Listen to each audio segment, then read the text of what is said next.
Hello, I'm Nick Barker from Fine & Country. I'm here to do a market overview for December for Bedford.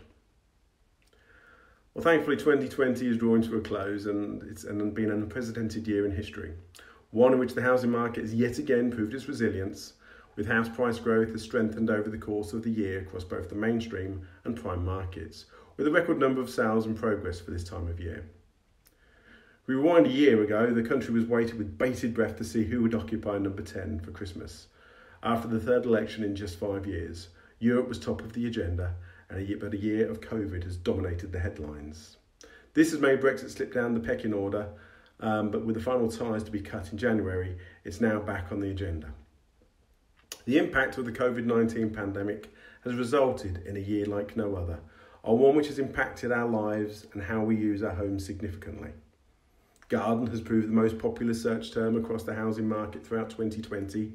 Detached, rural, secluded has also made it into Zoopla's top 10 list. With 24% of the workforce currently working from home, and many predicting that a full-time return to the office is unlikely, additional space continues to be a priority, with larger homes seeing the most significant rise in this interest. As delivery across the housing market, the autumn has set new records. The number of sales agreed was up 50% in October, with properties sold subject to contract in just 49 days. 15 days faster than a year ago. And according to Rightmove, it's an estimated over 105,000 transactions completed in October, the highest monthly figure since March 2016, prior to the introduction of the 3% stamp duty levy tax. Also up 8.1% year on year, mortgage approvals remain robust, with gross mortgage lending at its highest level since the housing market entered lockdown in March. Despite the availability of fewer mortgage products across the marketplace, at 2.12% the average mortgage rate is historically low and demand levels remain high. The NAEA report the number of prospective buyers per branch reached an average of 451, the highest ever recorded for the month of October. Against this backdrop of resilient housing market, the Chancellor's spending review on the 25th of November made sober reading. COVID-19 has caused the economy to shrink by 11.3% this year, with public borrowing at record highs and unemployment anticipated to reach 2.6 million by the middle of 2021, the highest since the global financial crisis.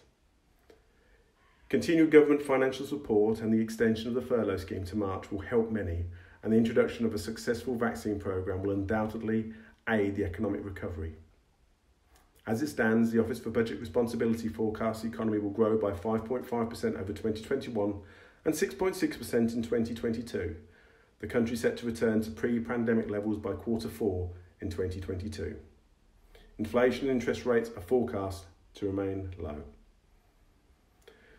Rightmove asserts there are currently 650,000 more home purchases in the pipeline than a year ago, as buyers seek to make the most of property taxation savings before the March 31st deadline. Forthcoming changes to capital gains tax and for overseas purchases in the form of a 2% surcharge from April are also impacting activity across the capital. The unanswerable question at present is what will happen to the market post-March, with many calling for an extension to the stamp duty holiday due to the number of sales caught in the conveyancing process. A consensus of independent forecasts suggests price growth will soften over the course of 2021, with stronger capital growth expected to return in 2022. So that's the market overview for December. I wish you a very Merry Christmas and a Happy New Year. Take care and look after yourself. Bye-bye.